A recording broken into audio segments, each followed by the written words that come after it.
Olá, tudo bem? No estudo de hoje continua sobre o Evangelho de Marcos. Vamos orar? Grande Deus, nos abençoa no estudo da Tua Palavra, em nome de Jesus. Amém. Hoje continuamos a estudar o Evangelho de Marcos, falando sobre os últimos dias de Jesus aqui nessa terra, antes da sua morte, que acontece na sexta-feira. Estamos olhando Marcos capítulo 12, no final, e também Marcos capítulo 13. Ali acontece a oferta da viúva pobre, a destruição do templo é profetizada por Jesus, o princípio das dores também é profetizado, a grande tribulação também é profetizada. Fala-se também sobre a volta de Jesus e a parábola da figueira. Você, com a sua Bíblia, pode olhar esses textos e aprofundar ainda mais o estudo da palavra de Deus. Vindo, porém, uma viúva pobre, depositou 2 pequenas moedas correspondentes a um quadrante. Ela, porém, de sua pobreza, deu tudo o que possuía, todo o seu sustento. Jesus então disse: Em verdade vos digo que essa viúva pobre depositou no gasofilácio mais do que o fizeram todos os ofertantes. Por quê? De acordo com Jesus. Porque todos eles ofertavam do que lhes sobrava.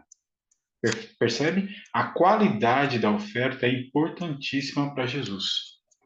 É o motivo que imprime cunho às nossas ações. Não são as grandes coisas que todos os olhos veem e toda a língua louva que Deus reputa mais preciosas.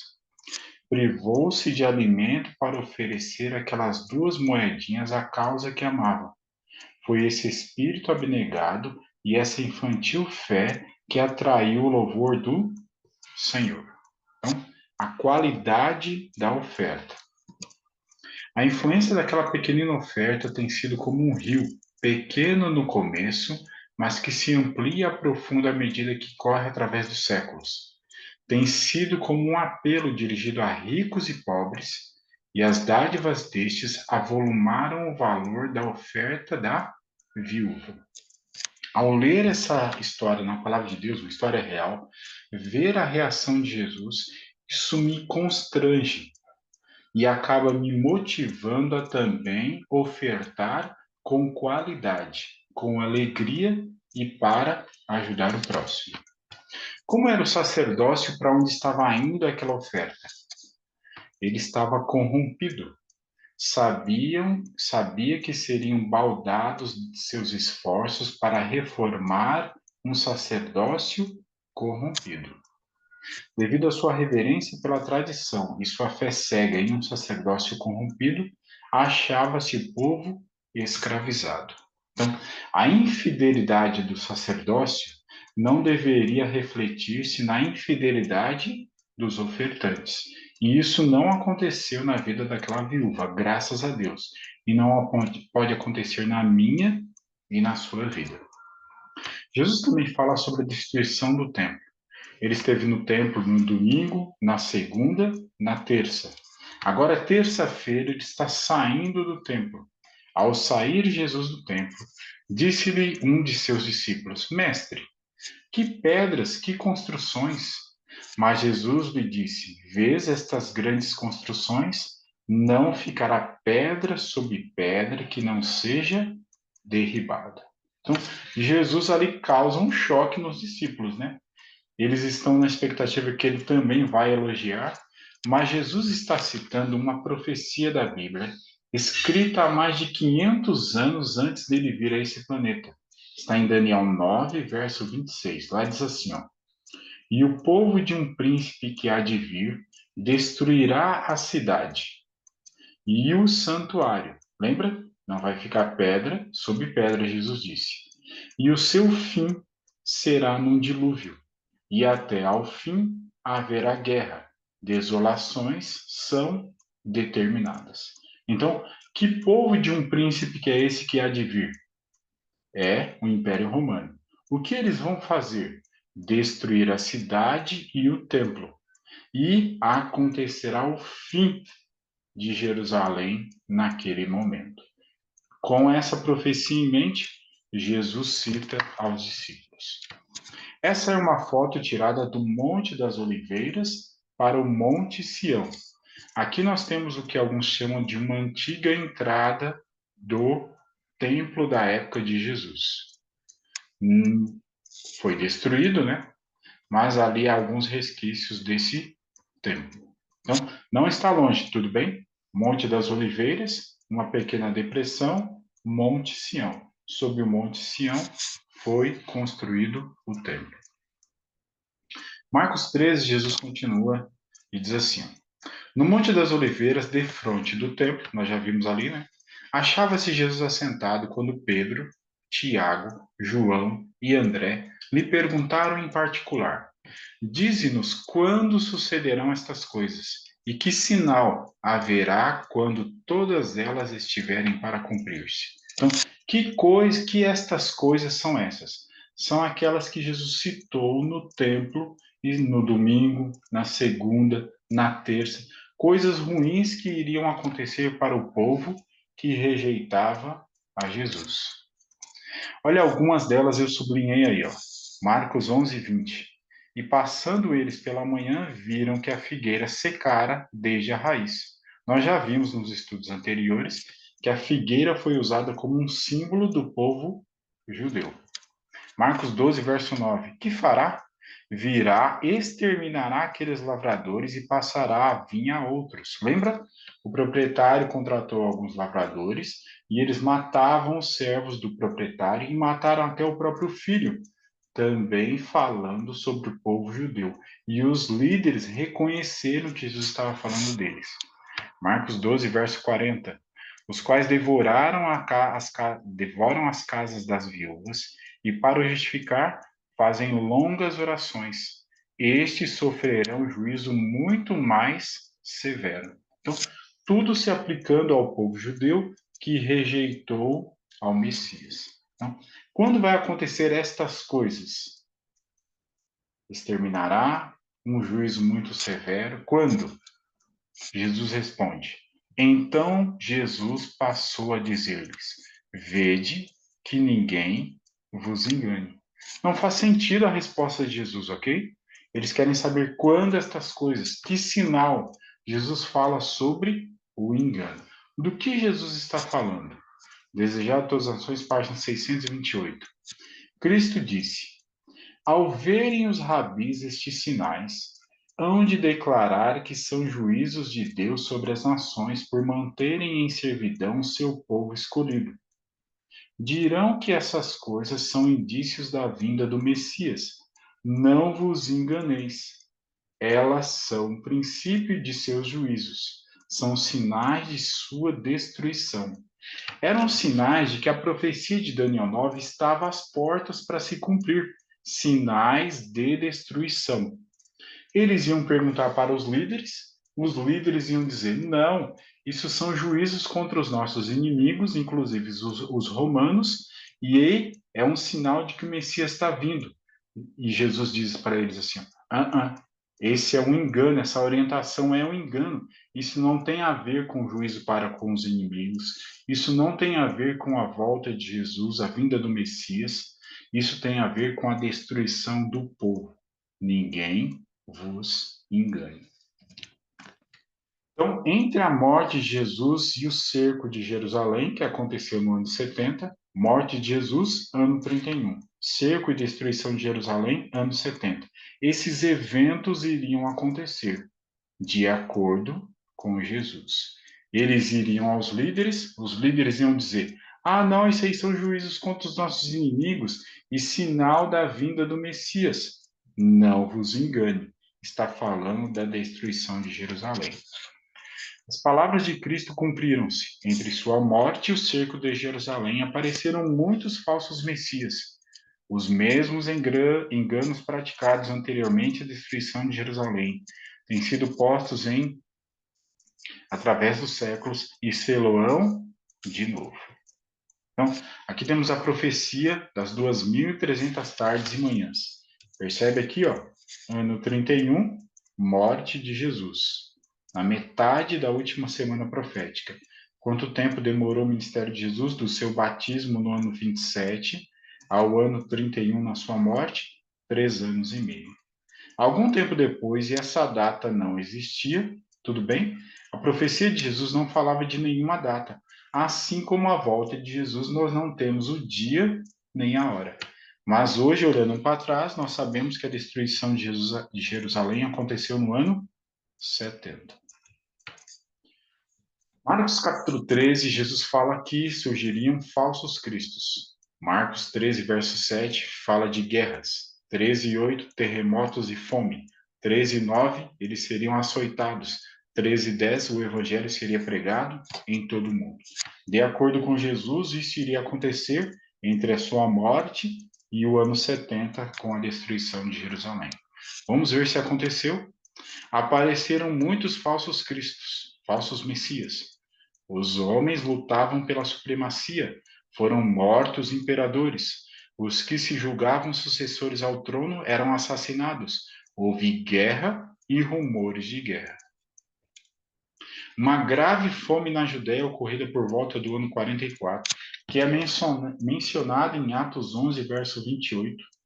Houve ao todo 4 grandes períodos de fome durante o reinado de Cláudio, do ano 41 ao ano 54. Percebe que todos os eventos estão acontecendo como Jesus disse, entre a sua morte e a destruição de Jerusalém. Houve uma série de grandes terremotos entre 31 e o ano 70. Os piores deles foram em Creta, no ano 46 ou 47, em Roma, no ano 51, na Frígia, no ano 60, na Campânia, no ano 63. Tácito, que é um historiador e orador e político romano, ele diz assim, ó, fala de furacões particularmente severos e tempestades no ano 65. Pedro e João foram presos, Atos diz isso. Estevão foi morto, Atos também fala sobre isso. Tiago foi morto, Atos também fala sobre isso. E Pedro e Paulo, de acordo com a história, foram mortos no ano 67. Todos os eventos dentre a morte de Jesus e o cerco de Jerusalém. E o evangelho foi pregado em todo o mundo? Por toda a terra se fez ouvir a sua voz e as suas palavras até os confins do mundo. Paulo, escrevendo aos Romanos, diz que sim, e Paulo morreu no ano 67. Da esperança do evangelho que foi pregado a toda criatura debaixo do céu. Paulo, escrevendo aos Colossenses, diz sim, foi pregado em todo o mundo. E Paulo morreu no ano 67. Esta profecia terá outra vez seu cumprimento. O evangelho será novamente pregado em todo o mundo. Antes da queda de Jerusalém, Paulo, escrevendo sob inspiração do Espírito Santo, declarou que o evangelho fará pregado a toda criatura que há debaixo do céu. E o que Jesus quer dizer quando ele fala sobre a abominável da desolação? Em Marcos 13, verso 14, ele diz assim, ó, quando, pois, virdes o abominável da desolação situado onde não deve estar, quem lê, entenda. Uma das maneiras de entender o que Jesus está dizendo é pegar o texto paralelo escrito no Evangelho de Lucas. Lá diz assim, ó, quando, porém, virdes Jerusalém sitiada de exércitos, sabei que está próxima a sua devastação. Então, de acordo com o paralelo que temos aí, o que seria o abominável da desolação? O exército romano cercando Jerusalém. E aí Jerusalém será destruída. O templo será destruído. Quando virdes a cidade cercada, é o momento do abominável da desolação. Fujam. A destruição de Jerusalém passou Cristo rapidamente a um maior evento. O último elo na cadeia da história terrestre, a vinda do Filho do Homem, em majestade e glória. Entre esses dois acontecimentos jaziam abertos aos olhos de Cristo longos séculos assinalados por sua igreja por sangue e lágrimas e agonia. Então, do que nós estamos falando? Entre a destruição de Jerusalém e a volta de Jesus, Jesus fala de um grande período. porque aqueles dias serão de tamanha tribulação como nunca houve desde o princípio do mundo, que Deus criou até agora e nunca jamais haverá. Um período de tribulação muito grande em tamanho. Que período é esse? São os 1260 anos da profecia. Durante o ano de 538 a 1798. Houve perseguição? Sim. E houve várias coisas estranhas que entraram na igreja verdadeira. A doutrina do purgatório, as orações a Maria e aos santos mortos, o culto à cruz, imagem de relíquias, o celibato sacerdotal, a inquisição, a venda de indulgências, a transubstanciação, a confissão ao sacerdote em lugar de Deus. É proibido o acesso dos leigos à Bíblia e a tradição com autoridade igual à da Bíblia. Isso foi adentrando na igreja verdadeira. Como Deus conseguiu minimizar esse estrago? Através da reforma. Surge um padre católico que é confrontado com a palavra de Deus, perde o seu trabalho e fica com a palavra de Deus. E dessa forma, a grande tribulação é minimizada. Mas, naqueles dias, após a referida tribulação, o sol escurecerá, a lua não dará sua claridade, as estrelas cairão do firmamento e os poderes do céu serão abalados. Jesus agora fala de eventos na natureza. No dia 19 de maio de 1780, o sol e a lua escureceram. Também 13 de novembro de 1833, houve a queda das estrelas. Marcos 13, 26, Jesus diz: Então verão o Filho do Homem vir nas nuvens com grande poder e glória. Quando comparamos com o Evangelho de Mateus, Jesus falando no mesmo momento, olha o que ele diz sobre o sinal. Então aparecerá no céu o sinal do Filho do Homem. Todos os povos da terra se lamentarão e verão. Então, lembra da pergunta de Jesus, dos discípulos? Quando acontecerão estas coisas, aquelas coisas ruins para com o povo que negou a Jesus? Ele citou ali. E que sinal no singular haverá? O sinal, de acordo com Jesus, é no céu. Aparecerá um sinal no céu. Surge logo no Oriente uma pequena nuvem negra, aproximadamente da metade do tamanho da mão de um homem. É a nuvem que rodeia o Salvador e que à distância parece estar envolta em trevas. O povo de Deus sabe ser esse o sinal que Jesus falou, o sinal do Filho do Homem. Então, como será a volta de Jesus? Será visto por todos, com poder e grande glória, acompanhado por anjos, nas nuvens dos céus, vinda pessoal e literal, e repentinamente como um ladrão. O que acontecerá com os 4 grupos de pessoas na volta de Jesus? Os justos vivos, transformados e arrebatados e vão para a vida eterna. Os justos mortos ressuscitam transformados, participam da primeira ressurreição, né? Eles são arrebatados juntos com os vivos e vão para a vida eterna. E aqueles ímpios que estão vivos? Eles estarão espantados e com medo e morrerão. E os ímpios mortos? Eles continuarão mortos. Só ressuscitam na segunda ressurreição depois do milênio. Devemos, então, vigiar. Mas a respeito daquele dia ou da hora, ninguém sabe, nem os anjos no céu, nem o Filho, senão o Pai. Estai-lhe sobre aviso, vigiai, porque não sabeis quando será o tempo. Eventos finais, página 295, diz assim: A obra de transformação tem que ser efetuada agora.